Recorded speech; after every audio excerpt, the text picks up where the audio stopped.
Okay.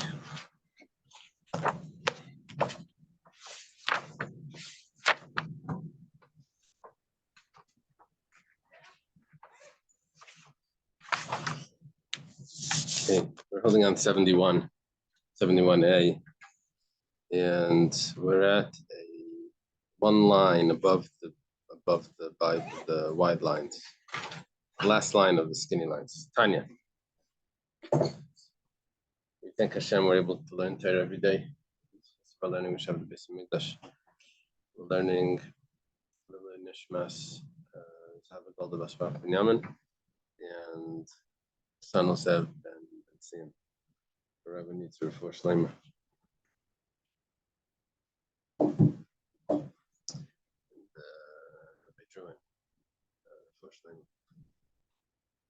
Senior.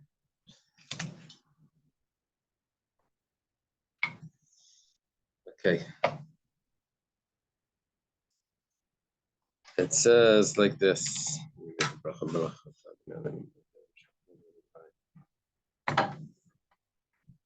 Tanya, starting in the Brisa. Rabbi Yomi, Rabbi says, it's Rabbi Yehuda Nasi. Ger tzedek amar le'inyan mechira v'ger teisha amar le'inyan ribis inyan de'amal. Wants to explain what the verse says when it says ger. Good morning.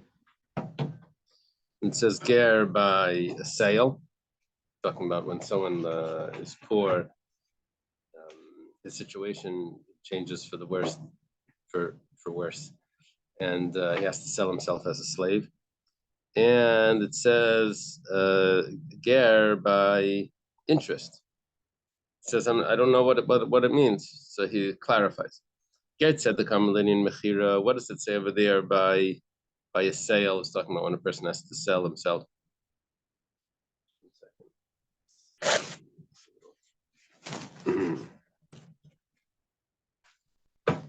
Better. The person has to sell himself. So it says, if your brother will become poor and he will be sold to you. Now that's the first, there's a bunch of sections in that, in this parsha. It's in Bechukaysa, right? Is it in, what parsha is it? Bechukaysa? 25. So, if things get worse, then he gets sold to a stranger as well. It says and not only to will he be sold to another Jew, but he'll even be sold to a stranger. It doesn't even mean a convert. It means a stranger that's going to live in the land of Israel. Those are people that accept to keep the Noahide laws, but they don't actually convert. They're a resident alien. And then the verse continues, Mishpachas ger, for the family of a stranger. This is talking about an actual non-Jew. And then it says, Aker means a descendant. This means that he's even sold to an idol itself. That means like to do some sort of work for the idol. Actually, like in some temple or something. So that means it was talking about over there if someone doesn't keep the Shemitah and he loses his money and then things go bad, from bad to worse, and he ends up getting sold not only to this but to that, and etc. Okay. Amar Mar. Master taught, not only to you, but he'll be sold to a stranger. Mar says, does this mean to say the ger kani evidivri, that a ger, over here we're talking about a regular convert, that a convert can acquire a Jewish slave for a mini, but we have a contradiction to this. It says, Ein a ger nikna be'evidivri, ve'ein isha v'ger kainen evidivri. A ger can't be a Jewish slave, and a woman or a ger convert can't acquire a Jewish slave. Why can't the ger become a Jewish slave? It says V'shavel mishpachta. It says after the time is up, he returns to his family. Binan v'haleka, that's required. He doesn't have a Jewish family because he doesn't. The family, his biological family, is not considered related to him. And a woman and a convert cannot acquire a Jewish slave. Why not? Isha la. It's not appropriate for a woman to have a male slave. So the Gemara says in Gernami Gemirian, we've also been taught regarding a convert, the mikni kani dle mikni like kani. Only someone that could be acquired as a slave could acquire a slave. Someone that can't himself be acquired as a slave cannot acquire a slave. So the question over here is, what are you saying that this Jew is going to be sold to a convert? A woman can't acquire a slave? A woman slave, but the what if this year before he became a slave, he had two forms of convert? As a Jewish family.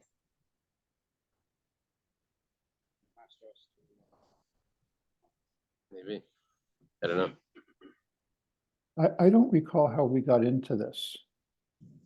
Are we still on the subject of? I'll tell you. We got into this because we really want to talk about taking interest from a non-Jew. This is we got sidetracked a little bit, but it's going to pop back up in a moment. Thank you. Yeah. Yeah, Hill is asking a question that when the Gemara over here says that he has to be able to return to his family, and he can't return to his family because he's a convert, doesn't have a family. Let's say he's a convert that does have a family, and how does it work? Would that be different? Would that be different if he already started his family? I'm not sure. Look in the Rambam probably. Amar. So we have a question over here. What are you saying that a convert can acquire a slave? We have these rules that a convert can become a slave or acquire a slave. Amar Rav Nachman bar Yitzchak. Eine keine Vedina ki Yisrael, aber keine Vedina ki Nachri. What we mean is that he can't acquire a Jewish slave and have the same status as a regular Jew that acquired a Jewish slave, but he may, yes, acquire a Jewish slave and have the status of a non-Jew that acquired a Jewish slave. What's the difference between if a Jew acquires a Jewish slave or a non-Jew acquires a Jewish slave? The difference is like this. The Tanya was taught in the Brisa. Hanirtza, a man that was a slave, and then he decided that because he loves his new situation, he wants to stay there longer, so they put an awl through his ear. Or another fellow that was sold as a slave to a non-Jew.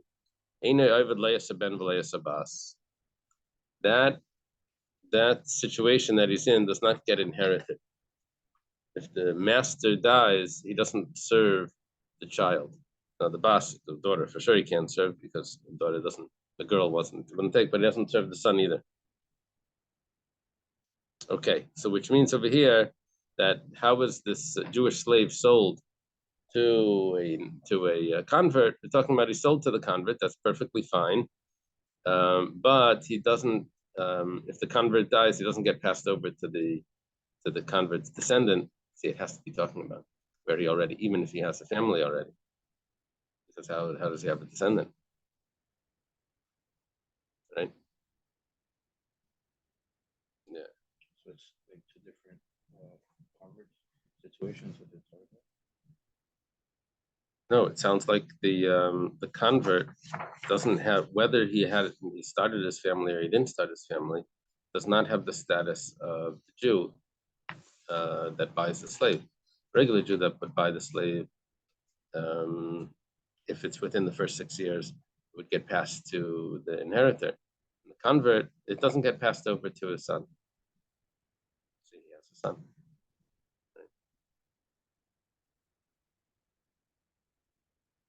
Amar Mar, unless you want to say that what the Gemara is saying is that it doesn't get passed over to his son because he doesn't have a son. I'm not sure if that's what it means. I was also thinking that they might not consider the son if it was like from before. No, that's for sure not. Right. Amar Mar. One of the things that we mentioned was that the Ein Isha V'ger Kainin Evidivri. You see where we're holding? Mm-hmm. A woman or a convert can't acquire a Jewish slave.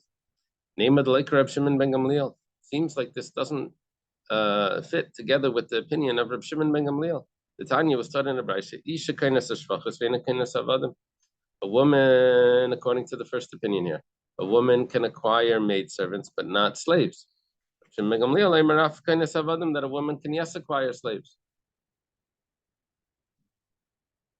Doesn't say what type of slaves we're talking about.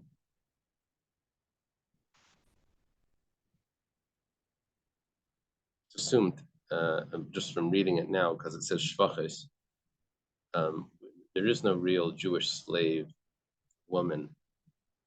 There's only a non-Jewish slave woman. There's a Jewish girl that could be a slave, but that wouldn't be termed as shvaches. So we're probably talking over here, even with that the Gemara is going to explain it in a moment, but just from reading it, we're probably talking about non-Jewish slaves. That's clear. In the case of the woman, non-Jewish woman, would she keep like part of the things, just like a male? Yeah, exactly. So Reb Shimon ben Gamliel says that the woman can acquire slaves. So our brisa that we quoted doesn't fit with Reb Shimon ben Gamliel. Gemara says, I feel tamer Reb Shimon ben Gamliel. Really, you can say that it does fit with Reb Shimon ben Gamliel. V'lei kasha. And there's no question. Kan be'evid ivri, kan be'evid knani. Exactly the way we said that by an evid ivri, a Jewish woman should not acquire an evid ivri, but she can, yes, acquire a non-Jewish slave. It sounds a little counterintuitive. You would think that the Jewish man would be more appropriate. The non-Jewish man maybe not so appropriate. So why is it like this? The Gemara is going to explain. Evid ivri tzniale. The Jewish man, if they ever misbehave together, he would not announce it to anyone because he himself is embarrassed. So he wouldn't announce it. So therefore, it's possible that they will misbehave, and she trusts that he's not going to announce it. He doesn't want to put himself into an embarrassing situation. Evid Kanani, but a non-Jewish slave, he doesn't care to announce all the bad things that he did. Haritzla. So for the non-Jewish slave, she has to behave in front of him because he's going to announce to everyone all the things that he does, which is going to be embarrassing to her. So she's going to be more careful with the non-Jewish slave than she'll be with the Jewish slave. It's going to be on the news, the non-Jewish slave. Ella Hadatani Rabbi Yosef, 1 second.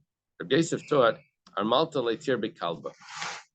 Says a widow should not raise a dog, concerned that maybe she'll live with the dog. Right? It's a single woman, a widow. Shouldn't raise a dog. It means a male dog, by the way, not a female dog. And a yeshiva student should not live with in a like a hotel where there's a woman owner, right? We can understand why it's not appropriate for a Barbei Rav to live with with the widow owner of a hotel, because they would do anything wrong, he would never announce it. So therefore, we have a concern that they may do something wrong. It's always going to be a secret, right? And so they won't be. She's not concerned that it's going to become publicized.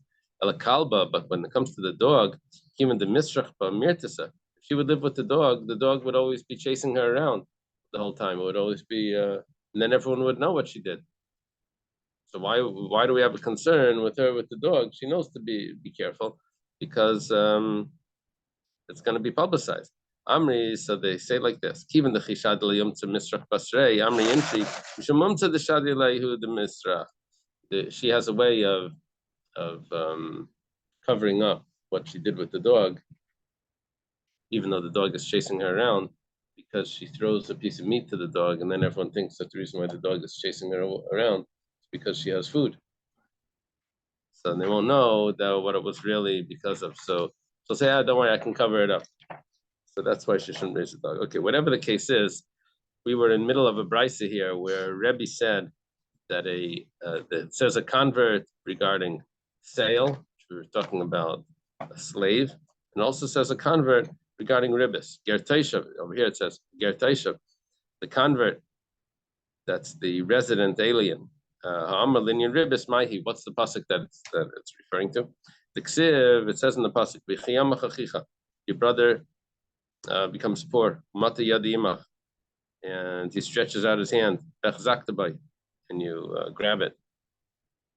Ger v'taishav, or a stranger or a resident, chayimach, he should live with you. Means you have to support him. Al tikach mite neshach v'tarbis. Don't take from him a interest, right? Two types of interest, neshach v'tarbis. That's two words for the same interest, probably. You should fear your God, and your brother should live with you. Okay, that's the pasuk.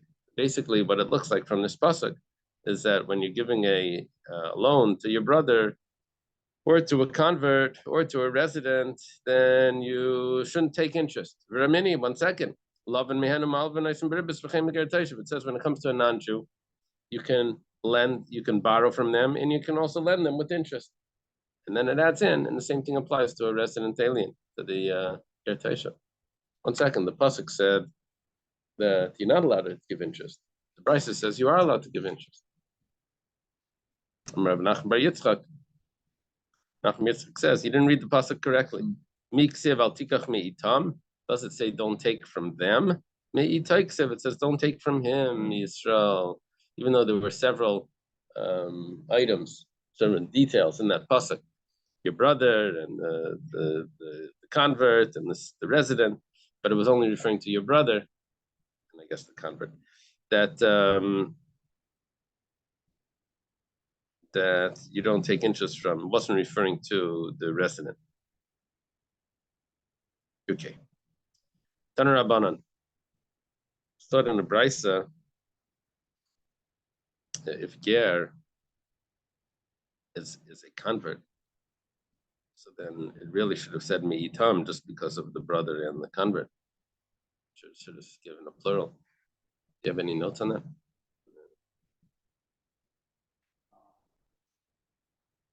Do you hear my question? There's three items in the pasuk. It only applies to two of them. Still should have been a plural. Unless your brother means your brother, like brother Jew, brother. Brother. Usually when it says brother, it refers to a Jew. Yeah. But here it says, let's see. Proselyte or resident, so that he can live with you. Do not take from him. Okay. Now when it says do not take from him in a singular form, it's only taking interest from a Jew. 41.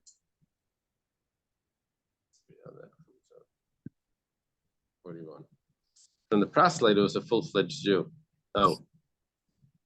No, it's referring to the ger.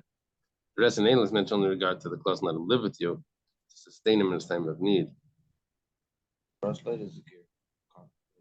Right. And the other one is you see, it's ignoring what they're doing in this comment is they're dropping the achicha. We're saying Me'itai is referring to the ger. Do not take interest from him is referring to the convert. Only. What about the brother? It's ignoring it. Brother of the convert? No, brother. Your brother. But that's what the Torah says, like from your brother.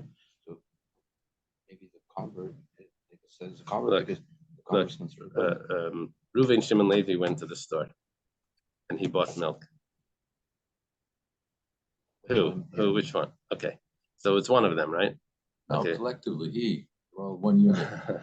So here, your brother, the convert, and the proselyte, they're down on they need money. You don't take from him interest. Who's to him? Ooh.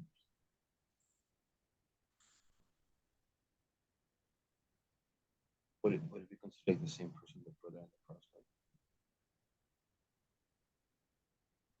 Well, if it divided it up, then it's not the same person, right? I don't know. Why did I itemize it?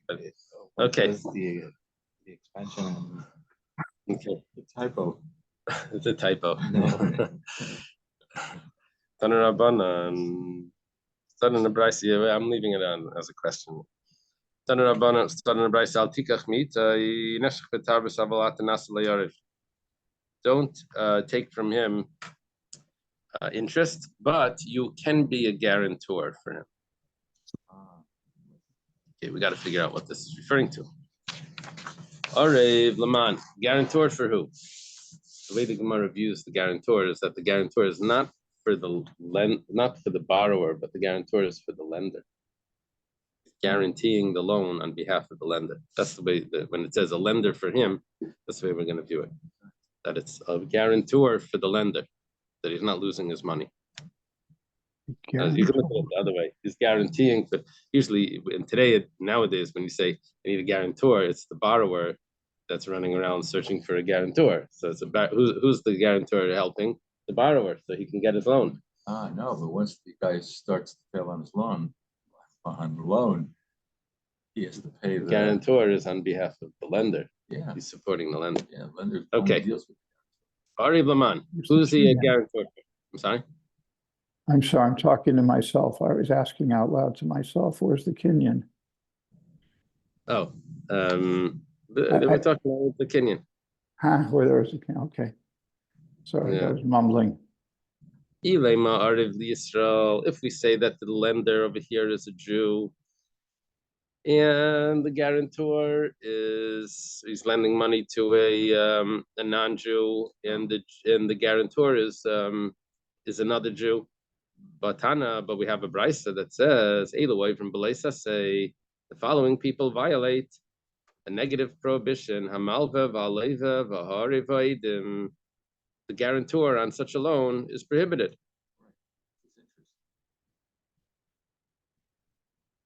So even it's interesting because here we're saying even if the money is being lent to a non-Jew, a Jew cannot be a guarantor on that loan. There's interest. With interest. Without interest. You can lend to a non-Jew with there's a mitzvah to lend with interest. That's what it appeared. Okay, anyway. So Ella Lenachri, it must be that the lender over here is the non-Jew. Okay, the lender's a non-Jew and he's lending money to probably to a Jew. The Jew is allowed to pay interest to the non-Jew, so therefore the guarantor over here is not a problem. 1 second, we do have a problem here because let's say you have the three people. You have John, he's a non-Jew, token non-Jew, and then we have Reuven and Shimon. Okay, so John lends Shimon money, and Reuven is the guarantor for the loan. To John. To John. So even the dina denachri dasal basar arva, what turns out is that John goes straight to Reuven to collect the loan. He doesn't go straight to Shimon. He doesn't go to the borrower. He goes to the guarantor. We have that in the way non-Jewish loans work is that the guarantor, the end of the Masechta, the guarantor pays first the non-Jewish law. You go to the guarantor first. So what's going to happen here is like this. Because he's going to collect from Reuven, Reuven's going to tell Shimon, you owe me money, which basically means Shimon's going to have to pay Reuven interest. He's going to have to pay him more than he borrowed. He said, I gave money on your behalf. There was also an issue if a Jew lends like a non-Jewish money, like from a non-Jew to a Jew, then since he would have to like collect interest to give to the non-Jew. Right, similar to this, right? We're going back to. We'll see in a moment. We're going to go back to that. Okay, but anyway, over here, look what's happening. He's going to end up collecting money from Shimon. We're talking about over here where John said that because I'm doing business dealings with Jews, I'm going to use the Jewish law. And according to the Jewish law, I collect first from Shimon, not from Reuven. I collect from the borrower, not from the guarantor. Okay, it's funny because let's say if he doesn't do that, let's say he doesn't. Let's say Shimon doesn't have, and then he goes to Reuven.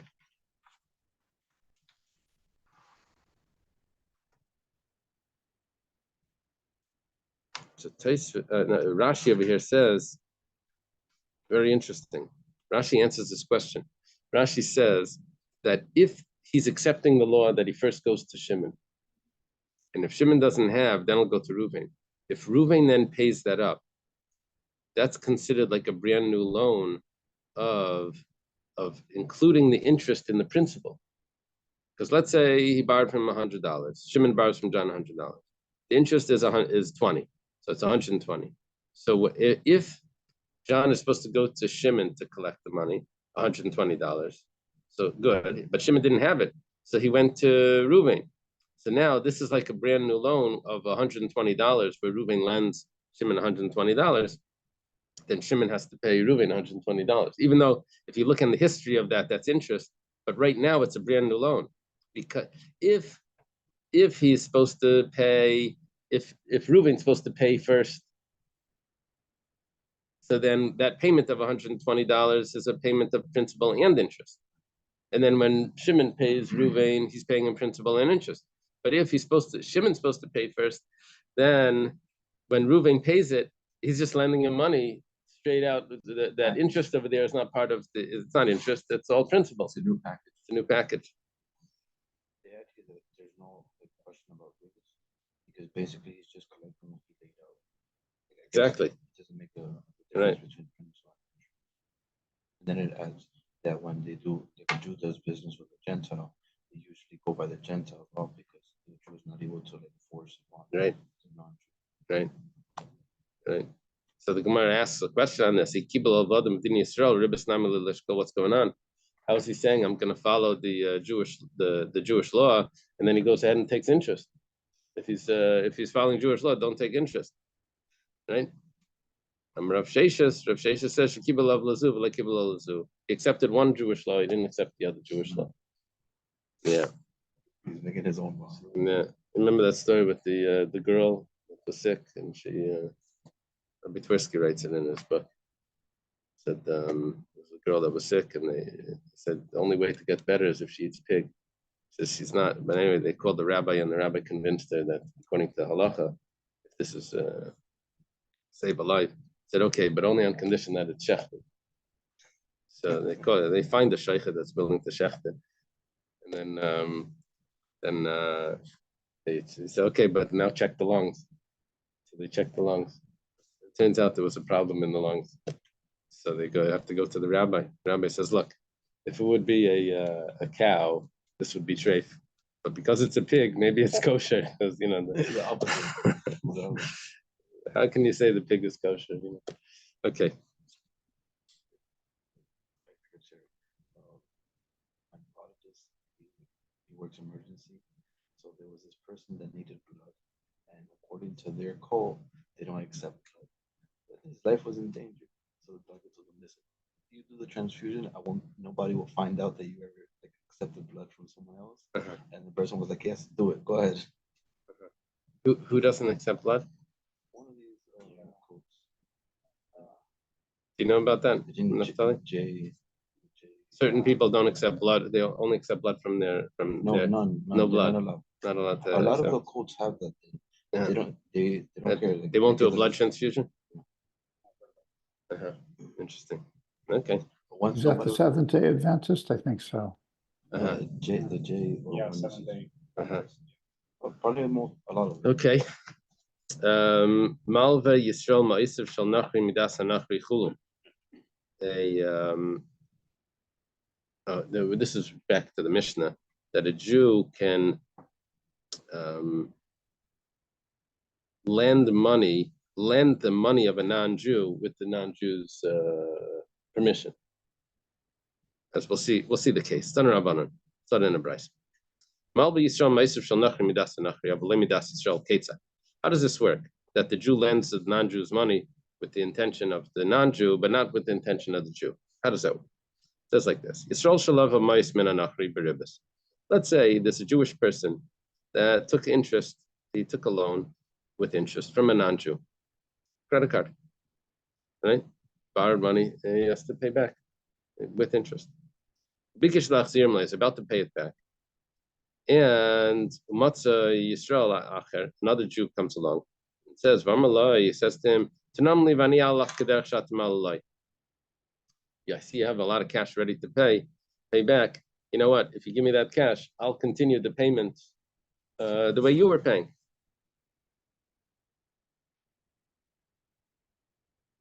Right? So what's he going to do? but he's not gonna pay it straight to the non-Jew. He's not borrowing from the non-Jew. He's borrowing it from the Jew, which means that he's going to be giving the Jew interest.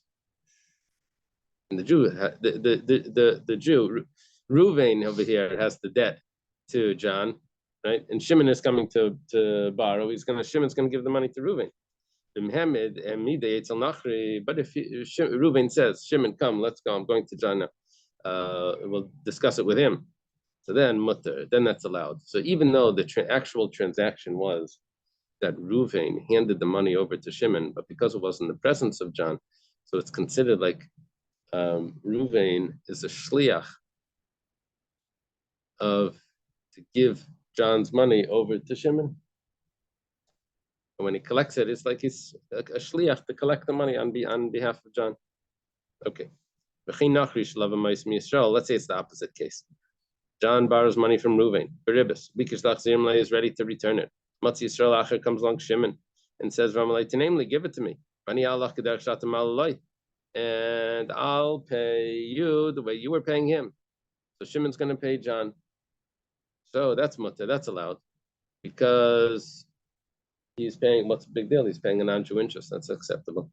But if John says, no, 1 second, let me go discuss this with Ruvain, come in front of Ruvain, and Ruvain says, okay. So now basically John is now a shliach from Ruvain to give the money to Shimon. So we say that's usher. That's not allowed. Because that's really a messenger from one Jew. The money is going from one Jew to another Jew. And the middleman is just a messenger. Gemara says, we can understand why. You see, there's one slight problem here. The problem is that we're using a non-Jew as a shliach. So there's no such thing, at least biblically, that a non-Jew should be a shliach, right? So how are we accepting this, that it's going to be prohibited for Ruvain to lend money to John, and John lends the money to Shimon, when the only way that would be prohibited is if it's a shliach, but there is no shliach. We say, well, rabbinically, it's l'chumra. We're being strict. Okay, I can see that we could be strict, that a non-Jew has such a concept of shlichus midrabanan. Rabbinically, biblically not, rabbinically maybe yes. So if a Jew lends money to a goy with interest, that's okay. Yeah. And the other way around also, It's also they don't okay. have to go by Right. Torah law, Actually, in the Torah law, it says that you can lend to a non-Jew. Uh-huh. So it is in the Torah. But here what's happening is No, that but there's from two a- Jews from involved. A goy to a yid that's lending money, he's charging interest. Yeah, that also says that. Yeah. We're talking about like where the Jew is like a middleman between a Gentile and a Jew. So they charge the Gentile charges the Jew interest, but it mentioned that it wasn't. I'm not sure if it wasn't allowed or wasn't recommended, because then the middleman Jew would get like used to it, or maybe like it wouldn't be clear that if the money is from the Gentile, so it could appear like the Jew is charging like another Jew interest. Yeah, we had before where someone could make a trick and claim that the money is really a non-Jew's money. He can give his money to a non-Jew and pass it over to another Jew and take interest. Make believe that the money is going to a non-Jew. They said that was a problem that we discussed. Here, we're not going into that trick. Here we're doing, we have two cases. One is a Jew borrowing from a non-Jew, and then the money is going to go to another Jew. That's case number one. Case number two is a non-Jew borrows from a Jew, and then the money is going to go to another Jew. So the non-Jew in the second case is like the sandwich. He's in the middle. The non-Jew is the salami, the bacon. He's in the middle between the two.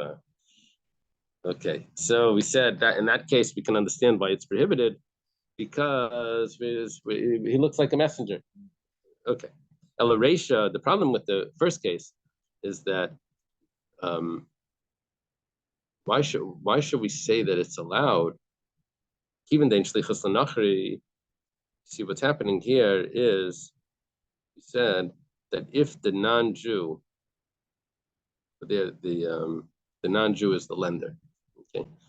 So what's happening is if the Ruvain brings Shimon in front of John, and he says, Reuven says, I'm ready to give you the money. I have it ready here, but Shimon wants to borrow it. He says, okay. So he passes the money over to Shimon. And now Shimon is going to pay Reuven, and Reuven's going to pay. We said that that's acceptable because we view Reuven as a messenger for John, right? We view him as a messenger. And because he's only a messenger, we make it permissible. 1 second. But a shliach or a mishaleach is the sender, shliach is the messenger. It has to be a Jew. Just the same way we say that ein shlichus l'nachri, that a non-Jew can't be a messenger, that also means that a non-Jew can't be a sender of a messenger. So if he's not a messenger, then he's collecting interest directly. So why do we say that's allowed? In the first case, since there's no such concept of being a messenger by a non-Jew, so nihu the kashakal mine rabisa. So Reuven is taking money, interest, directly from Shimon.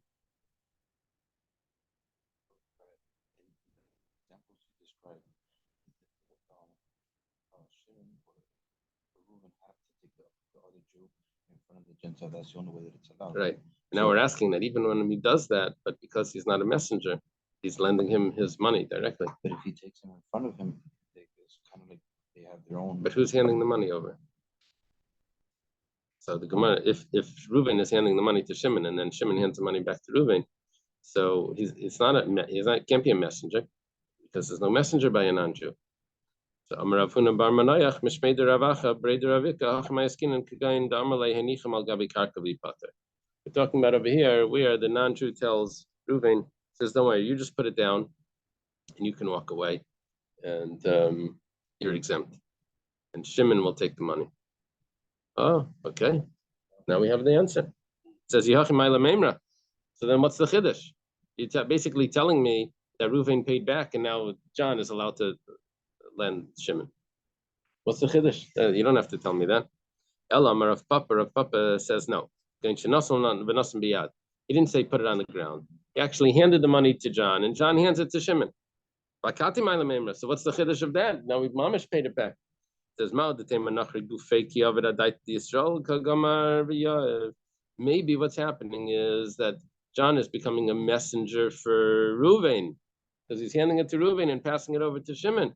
Mashman, that it doesn't work like that. John was the original lender. When he takes it back, he's being paid back. This is a brand new loan that's going to. Okay. Ravashi says, maybe we can answer this differently. When did we say, what was the case where we said that there's no such thing as a messenger by a non-Jew? That's only when it comes to the laws of Truma, where it says that a non-Jew can't take Truma on behalf of a Jew. But in the rest of the Torah, maybe it's different in the rest of the Torah, and we'd say that there is such a concept. But you should know that this answer of Ravashi is a mistake, or it should be edited out. Barusa or Bedusa, there's two, it's either a mistake, or it's external. But isn't there also that the shliach must be able to be a witness? The shliach has to be kosher as a witness. Usually, I think usually, yeah. Right. And that's what maybe, yeah, but that's not. See, we're coming to this from another source. That's a detail, I think. We're coming to this from what's the source of shlichus, that shlichus works. The source is by a pasuk by Truma. It says that only a Jew can take Truma, and it says also gamatem, you also, which means that you can have a messenger, but the messenger would only be a Jew, not a non-Jew. Okay.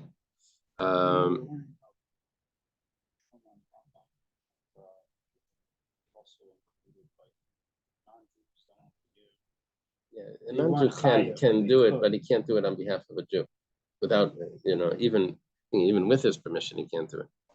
Another Jew can't do it without his permission. What's the difference by truma that you can't? The pasuk says you, also you, and we learn from that just like you are members of the covenant, Also, your messengers have to be members of the covenant. And we learn, how do we know that there's a concept of agency, of what's it called? Power of attorney, that someone else can do something on your behalf. We only know that from Truma. And if Truma has to be a Jew, then the same thing would apply to everything else. Ella de Ravashi Brusi, it must be that what Ravashi said is an external view. It's not part of the, it's not accepted. Ikadamri, those that say Amar Ravashi, Ravashi said it differently. When did we say that a non-Jew can't be a messenger? He can't be a messenger for us, just like by Truma. The Jew has to take Truma, gets a messenger to take it from him. There's a sender and there's a messenger. The non-Jew can't be a messenger on behalf of a Jewish sender. But what about a Jew being a messenger on behalf of a non-Jewish sender? We could be a messenger. So that's the case in the second case of here, where Reuven is passing the money on to Shimon. He's a messenger on behalf of John. Maybe that works. Mar says Ravashi Brusi, but the truth is that that's not accepted either. That Ravashi's words are external. Just like they can't be a messenger for us. Just like your messenger needs to be a member of the covenant, so too, just also the sender, that the sender also needs to be a member of the covenant. Ravashi, Brusi. What Ravashi said is external. Okay. Ravina gives another teretz. So it's like this. Nihi the shlichas anachi leslay, but zechiyim midrabana nislay. Although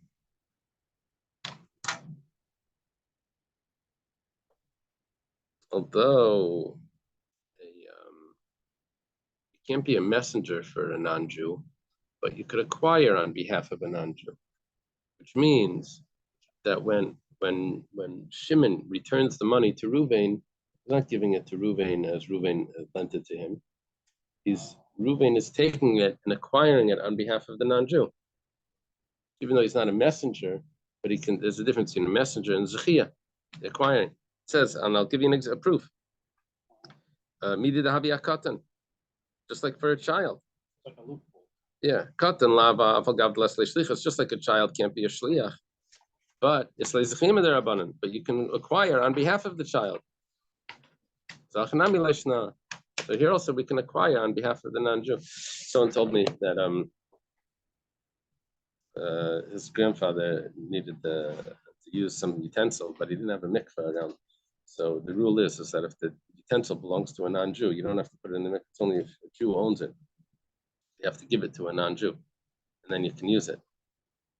It's like a loophole in not putting a utensil. So there was no non-Jew around. So he says, you know what? He tells someone else, acquire this on behalf of Ronald Reagan. Going back to to those days, is acquire this. So the question is there such a thing as zechiyah for a non-Jew? He acquired on behalf of Ronald Reagan, then he used it. It wasn't his vessel, it was Ronald Reagan. You don't have to put it in the mikveh. Okay, so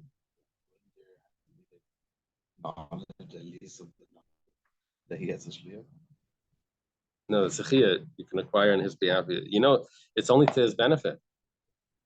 There's no loss. That's true, right? No loss. He minds if he has a coffee maker. It's probably in some hotel or something. They mind if he has a coffee maker. That's an extra coffee maker in Wisconsin. Okay. In Israel, this is how Jews arrange to neuter their dogs or their animals. Oh. Because it's also for a Jew to do it, so they sign it over to an Arab veterinarian. Uh-huh. Does it and then gives it back to them. It seems like the Gemara here is not happy with people finding ways around ribbit. Right. Although we said in the Seifa that it's absolutely mutter.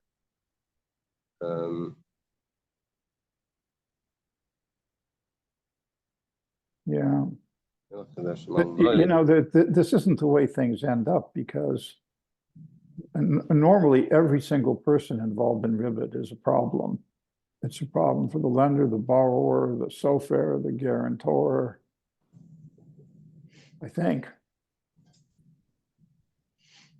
Right. 1 second. Maybe I'm seeing here. Maybe I didn't say it correctly.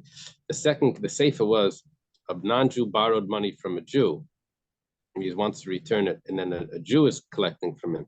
So the non-Jew is the messenger in the seifa. Oh, the seifa the seifa we accepted. We were dealing with the reisha. The reisha was where the Jew borrowed money from the non-Jew, and then the Jew becomes the messenger for the non-Jew. Yeah, so it's correct. We explained it. So it goes on. The Gemara Canal says that this is actually not so, because when it came to the child, when he grows up, he'll mature and he'll be able to be a shliach or make a shliach. So we already say now that you can acquire on his behalf, but a non-Jew is never going to grow up, it's not going to turn metamorphosis into a Jew. So we don't say that that you can have schia either. That's just because schia works for a Jewish child, doesn't mean that it works for a non-Jew. Yeah, Reb Naftali, was that?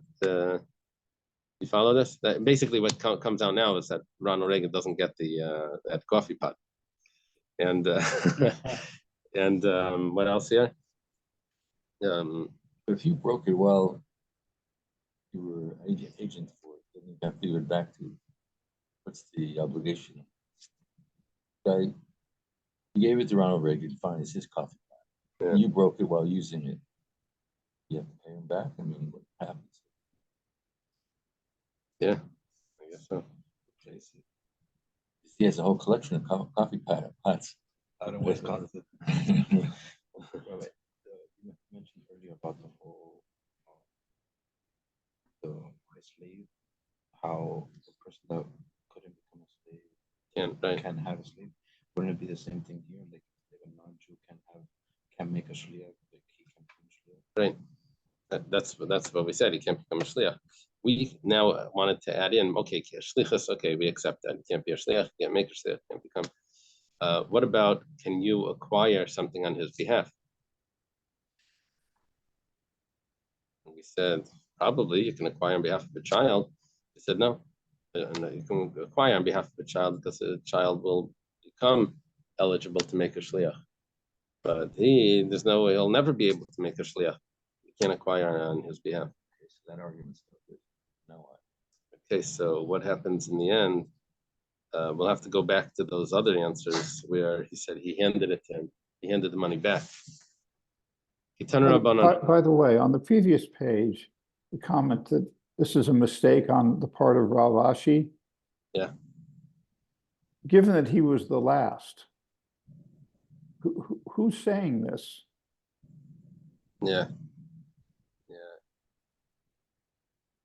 That's very interesting. Do you think it's the Rabbanan Savarai? Or the Gaonim? The Gaonim, yeah. It has to be somebody after him. It's just, it seems like he wouldn't write that about himself. Yeshiva, right? Maybe it's his own yeshiva. Uh-huh. But maybe it was written before he finished and he left. No, but he's the editor. Rashi was the editor. It was written, he didn't.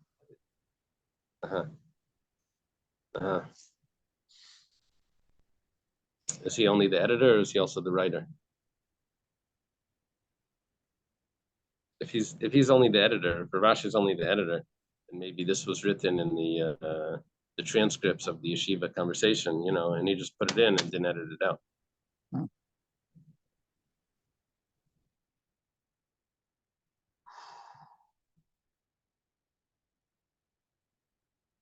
Is he still around, Halivni? David Halivni? I'm thinking of that because he would say, "Oh, this is the Stamayim. This is the later." It's interesting you say that. I'm just reading one of his books now. Oh. I'm not sure I'm supposed to be reading his books. He's so cynical. Yeah.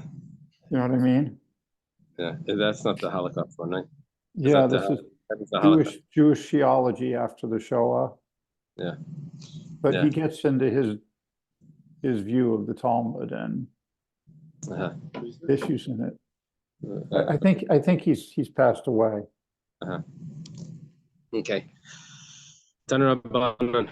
Starting a Bryce Yisrael. Shalavamais minanachri beribis. Jew that borrowed money from a non-Jew with interest. Very interesting case. So far, so good. This is a regular story. However, v'zakvan b'milfa. He then says that, you know what? You owe me, you started with $100. Now you have interest, $120. Let's restart the loan. You owe me $100. You owe me $120. You know, in other words, we collected it all together. We rewrote the document, I guess. You owe me $120. B'niskaya, and then he converted. The non-Jew converted. So im kaidim sheniskaya zakvan alav b'milva.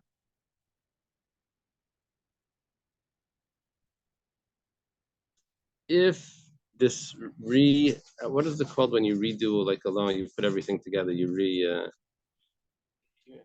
what's the word? I can't hear it enough time. Refinancing. Refinancing is refinancing. So if this refinancing was done before the conversion,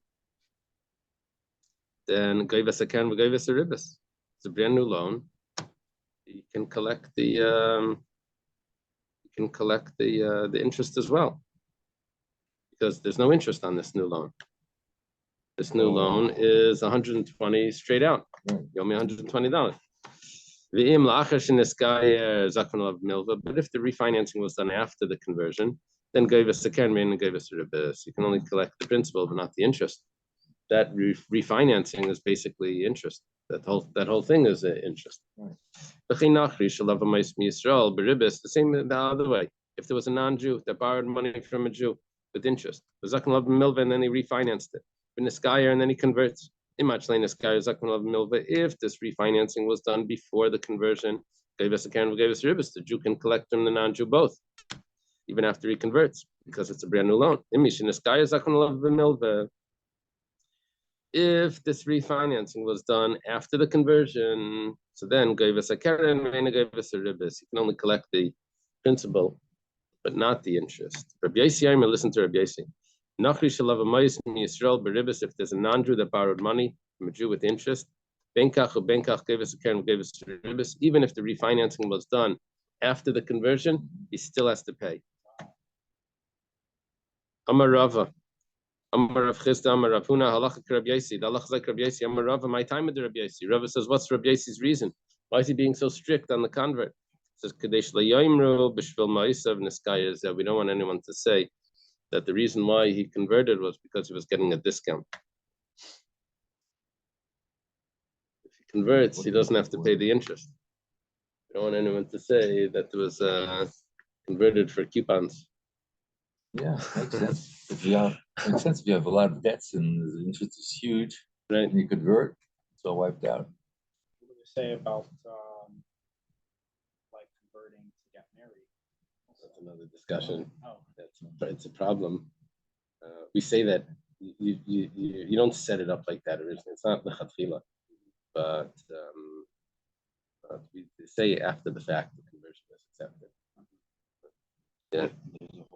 Sometimes people are married before, and then If they're married before the conversion, and they both convert.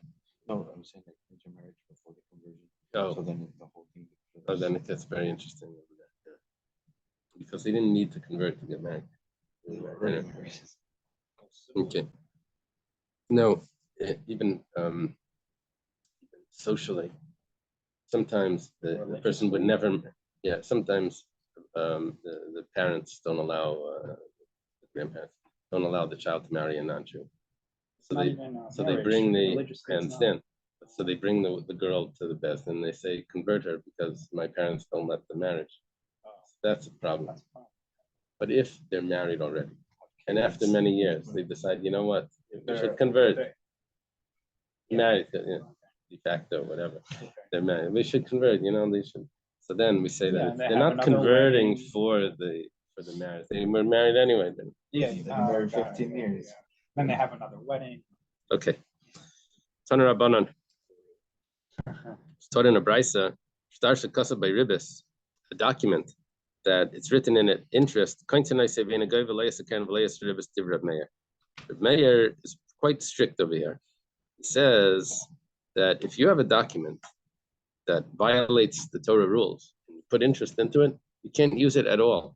You can't use it to not to collect the interest. You can't use it even to collect the whole thing is no good.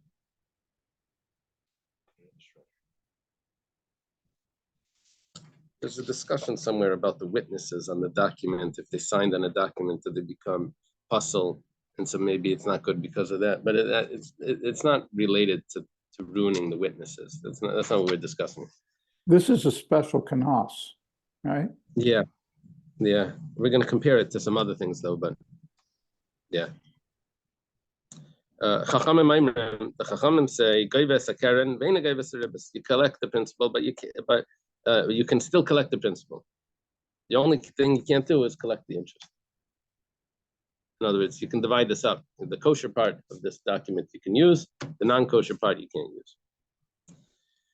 Micah Miflgi, what's the machlokes here? A mayor Savar, a mayor thinks, he holds that we put a penalty. A penalty wouldn't be just that you don't get the interest. That wouldn't be a penalty, because then you're not losing anything. A real penalty means that you have to put a penalty where the guy loses. The penalty is that he loses the principal. No, we don't put a penalty on the prohibited. There's no penalty. You can't take the prohibited, and that's it.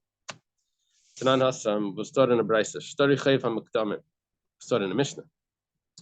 Shtori chayv hamukdamim psulim v'amucharim ksherim. If you have promissory notes, right, documents of debt, and the date in it is, if it's predated, then that's a problem, because the rule with a debt in a note is that, let's say Shimon borrows money from Reuven. Okay, now Shimon had property that when Reuven lent him the money,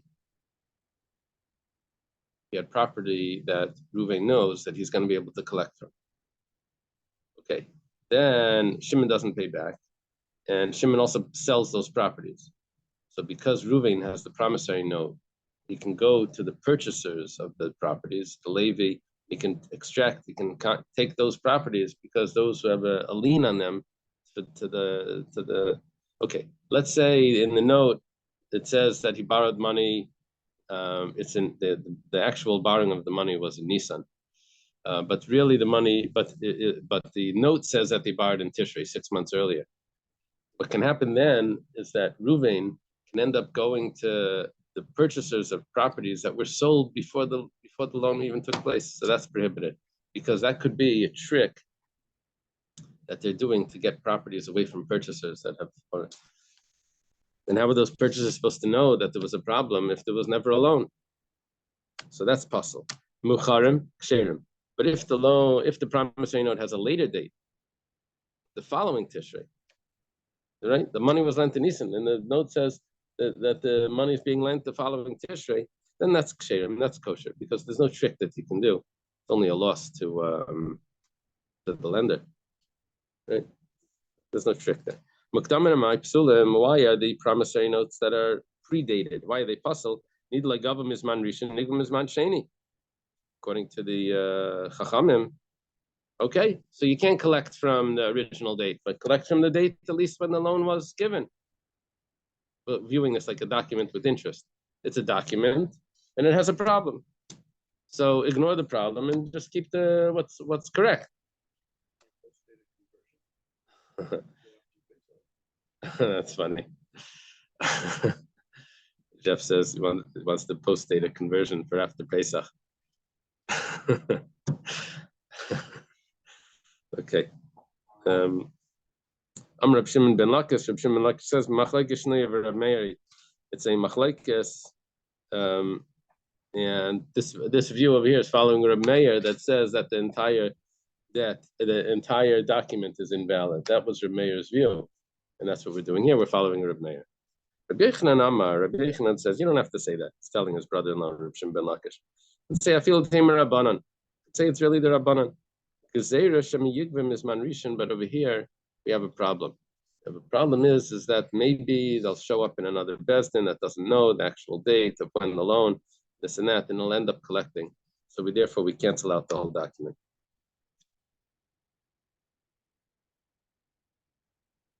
Yeah, he may end up using it. So we cancel out the whole document. So who Gavra? There was a person, the Mashkin Pardisa Lechavri, he borrowed money from his friend, and as a collateral for that money, he gave him his orchard as a collateral. Now, meanwhile, the guy is living in the orchard. The lender is living in the orchard, right? Ruvain is the lender. Shimon is the borrower. Shimon had this pardis, this orchard, and he gives it to Ruvain as a collateral. Ruvain's living in there. As we learned before, that was a possibility. It took him 3 years. He's living in there. If you're willing to sell it to me for good, then mutav, then that's good. And if you don't sell it to me, I'm going to lose the document. I'm going to claim that I bought it. But the rule is, we're going to learn in Baba Basra, the rule is that you only have to hold on to the document for 3 years. Because after 3 years, you can have a chazaka, you can have an assumed status where we can't, if you have a claim, you say, I bought it, you can't come to you and say, okay, so prove it with the document. Say, how long do you want me to hold the document? I've been here forever. So 3 years is that forever, is that time where he doesn't have to hold the document. So you can say, look, I'm just going to tear up the document that says that I'm really here only as a lender. I'm just going to claim to everyone that I bought it. So you better sell it to me. I'm willing to pay for it. But if you don't, I'm going to do this trick. If you don't accept it, then you're not even going to get the money either. Also, so Shimon goes, come, Akne Libnei Katan, gives it to his young son as a gift. He gives the property. Yeah, he has to get around this. He gives the property to his young son. And then he sells it to Reuven, which means he sold him a property that wasn't his. It's for sure not a sale. Question now is, again, so what's the question here? The sale's no good, okay? The question is, what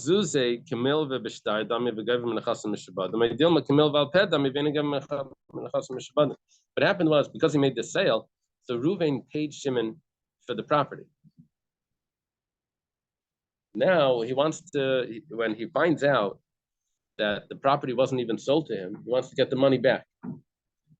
So we view that money like he lent him money, because that money wasn't really a sale. The transfer of money from Reuven to Shimon is like he lent him money. But the problem is, that Shimon doesn't have the actual money anymore. So he wants to take Shimon's properties. So where does it say if the money was lent with the document, then you can confiscate properties from the borrower. But if the money was lent without a document, then you can't confiscate properties from the borrower in the collection. So over here, the question is, I have this document that's invalid, that's this document of a sale, but he's using that to say that he owes money. So the question is this considered like there's a document of a promissory note, and therefore he could now collect the money back from Shimon, or do we say the whole thing is invalid? So Zuzi Kamilva Bishtar Dami V'Gavim Menachasim Mishbadim. Can Reuven now go back to Shimon and collect from his other properties? Or do we say that there's no document here? This whole document is just a fraud, and right? And you can't collect from property. He has to collect from cash if he has cash. Amar Abaya says, Lav Haina de Ravasi. Didn't Ravasi discuss this? Amar Ravasi says, we have a rule like this, that a document needs to be validated. But if the borrower says, this document's real, the lender pulls a document out on the borrower and without validating the signatures, it's not notarized. So but the borrower admits to it. So then it doesn't need to be notarized. We have everything in shape. Everything's all set. The same thing here. The Shimon is not denying that he owes the money to Reuven. So you don't need to validate it, and therefore he should be able to collect. Reuven should be able to go to Shimon and collect from property, even if it was sold already, because his property has a lien on it. Amalei Rava says to Abaya, "Mi dami." How can you compare those two cases? In our case, let's go to that case. Hassam nitnli kasib. Over there, the document was actually a real document. It wasn't validated, it wasn't notarized, but he admits to a valid document, and he says, "Okay." So we say it doesn't need to be notarized because the borrower admitted. But this document was originally the whole document was a fraud. He's admitting to the debt, not admitting to the document. Document was a document of a sale that was not even a sale. Yosef Mareimar, the Kamala Shmaita. Mareimar is sitting and he's saying over this teaching, Amalei Ravina le Mareimar. Ravina says to Mareimar, Elahadam Rav Yochanan, 1 second. Rav Yochanan said, what's the reason why a predated document is puzzle? Because maybe you're going to use it to collect from the wrong time. You're going to collect from properties that were already sold prior to the debt. We could say a different answer. We could say that this document was never allowed to be written. This is 1 second. Over there, I know the document couldn't have been written with that detail in it. So that detail wasn't acceptable, but the loan itself was acceptable. But over here, this document wasn't even a document at all, because here he made this fraudulent sale. He had given the property to his son and then made a document that he's selling it to Reuven, and which means that the whole sale was nothing. This document is totally fraud. So this can't be used as a document to collect money from Shimon, to collect property from Shimon. Ella Hadatanya, 1 second. You have a brisa that says, L'shvach karkais ketzad. This is talking about that when you collect money from another person, when you collect from property, you need a document that there's certain things that you can't collect from property. You can't collect from a purchaser of that property. What would that case be?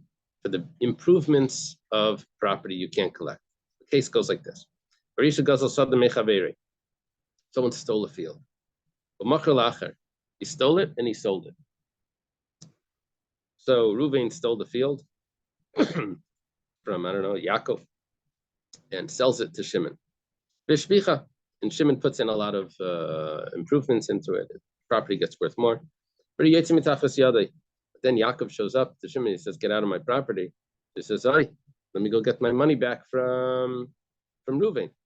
So Reuven says, "I don't have the money, but I sold property to Levi. Collect from Levi."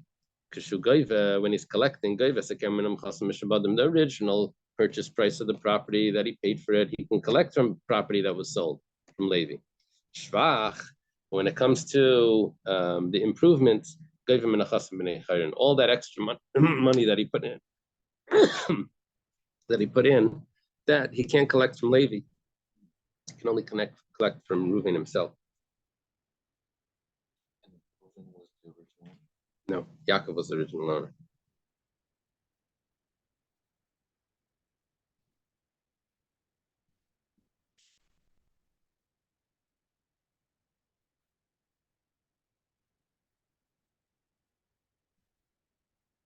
Yeah, you want to say that he should collect the improvement from Yaakov?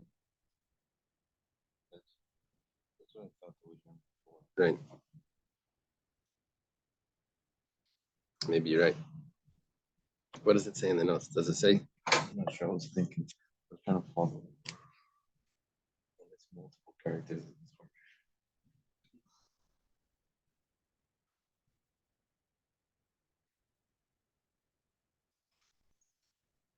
Collects the principal of the field from encumbered properties, which is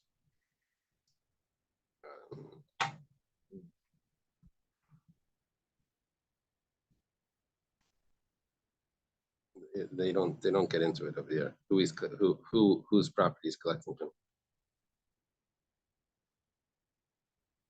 Yeah, they're not getting into it. Okay.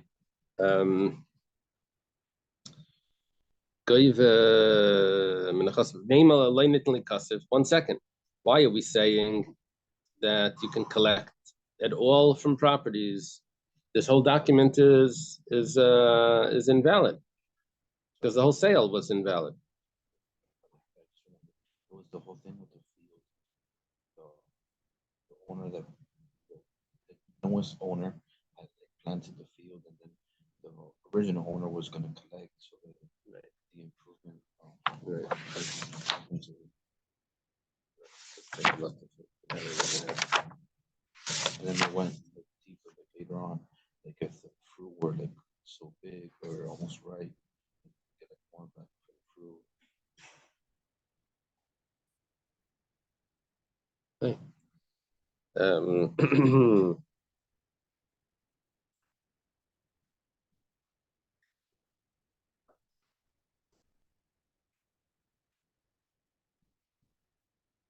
Yeah, you may be right.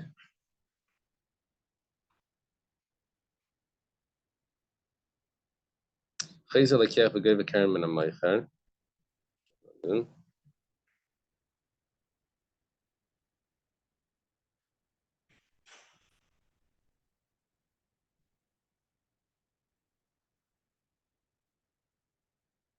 have to go through this. We had it on page 14, back over here. Okay. Whatever the case is, it can't be collected from sold property, the improvements, because the guy has no way of knowing how much improvements are going to put in. Well, the whole question is, how can you collect anything? The whole document is a fraudulent document because it wasn't even his property to sell. Umar says, "Hachi has to hold it."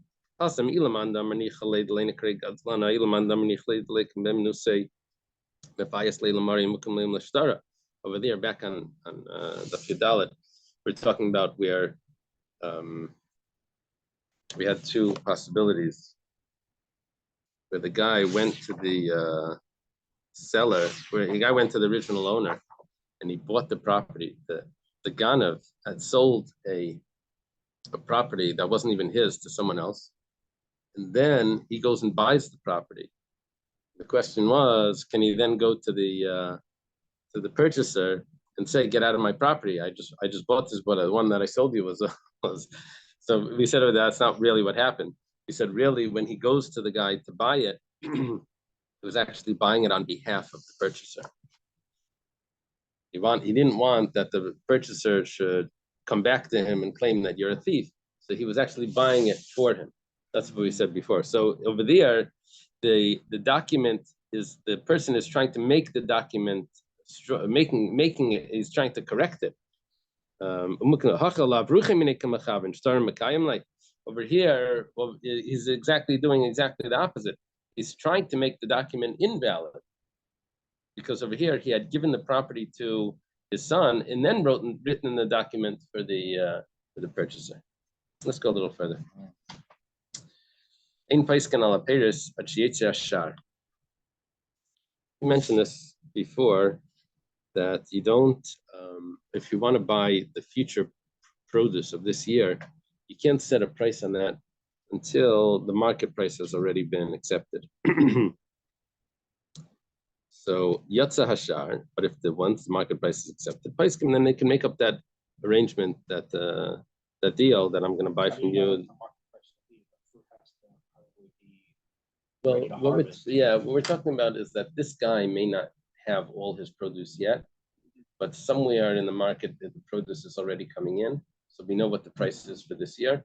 And then, so even though his isn't ready yet, or he's not taking it yet, whatever it is, but the price is out there. And the reason for this is because if he doesn't have the produce, so the someone else has it, they'll go and buy it for him. That is the actual price.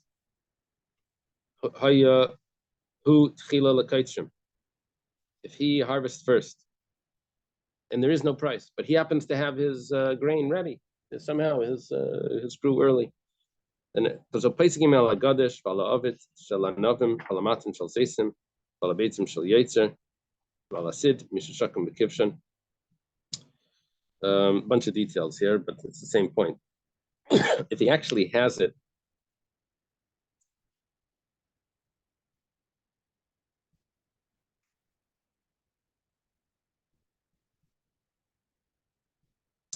what's the concern over here? What are we worried about? Concern that he's going to give him money right now, take the produce later. If the produce that comes in is going to be more valuable than the price that they made up, so then he's going to be getting interest. He's lending him money and taking more back. That's why you have to wait for the market price to go out, because then it's not considered that you're getting more back. You're getting exactly what you paid for. You're not taking the produce right now. Okay, now let's say the market price isn't out, but the person already has the grain. Avit Shalanavim, he already has the grapes.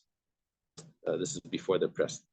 Well, he already has the olives. There's different vessels for each one. Well, he already has the clay that the potter uses. They make clay into like these balls. It's called the beitzim shel yetzer. He's purchasing the pots that the potter is going to make, but the potter already has the clay, so you can already decide what it's. But the reason for this is, even though he's going to take it later, and the price may change, but it doesn't matter because he has the raw material in his hands, so it's already acquiring it now. And also the plaster, when it's already put into the furnace, they would put it into the furnace twice, I think. Put it into the furnace just to put it into molds or something, and then afterwards they would soften it up and do it again. Now there's a rule when it comes to manure that you can buy manure for the entire year, and we're not concerned about like fertilizer. We're not concerned about the price changing and him getting more profit than. Rabbi Yossi says no. When it comes to manure or fertilizer, you have to already have it ready. The Chum allow it. Pesach imay b'shara gavaya, and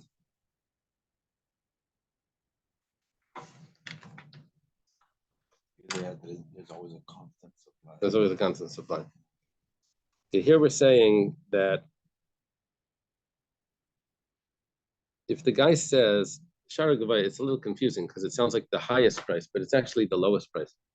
He says whatever comes out, I'm going to sell it to you at that future price. That he's allowed to do at the lowest of the prices. No, this is before Rabbi Yehuda. That's for the manure. No, and this I think is not about the manure. It's about everything. So Rabbi Yehuda says, 1 second. All that happened here was he gave him money. Even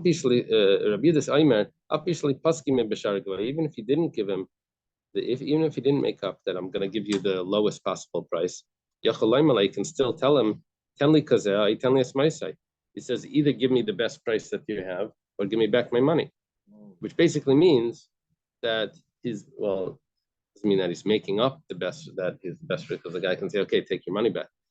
But he can't be held to a lower price than what's really happening because he can always take his money back. Okay. Because he never took the produce, right? What about the Mishapara? Gets the curse. Rashi says he doesn't get the curse. Because that was only if he was doing the sale for right now. But because he's planning on taking it later and the price changed, so he was expecting the lower price, so he doesn't get the Mishapara. Amar Ravasi, Amar Rabbi Yochanan. Ravasi said in the name of Rabbi Yochanan, you're not allowed to make up a sale price based on the market price. You're not allowed to make up it based on the market price. Amalei Reb Zera Ravasi says, Reb Zera says to Ravasi, Amar Rabbi Yochanan, I feel Kedorma says, yeah, did Rabbi Yochanan say this? even if it's the real market, but Dormer says, I think, like a larger market. Even if the larger market price is out, you still can't sell. Amalei, he says to him, Loi, that's not what happened. Amar Rabbi Yechanan, Loi Amar Rabbi Yechanan b'shuk shel hayaris, the kavi tarayu. Rabbi Yechanan only said this about the smaller markets in the cities. For that, you couldn't sell the future produce based on those markets based on the tiny markets. But on the large market, that you could.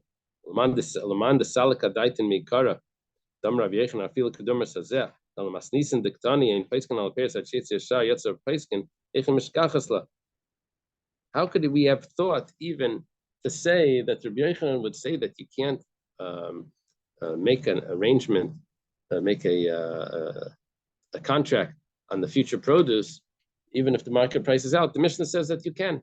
How would Rabbi Yechanan explain that? Gemara answers, Masnisen, Bechiti. Let me see how to read the next word. Masnisen, Bechiti, the Achleve, Ba'arbe. The Mishnah was referring to wheat of storehouses and ships.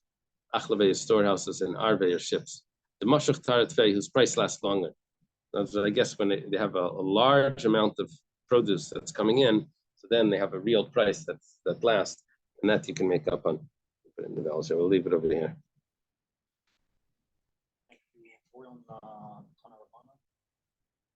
Yeah, Tanur Rabbana.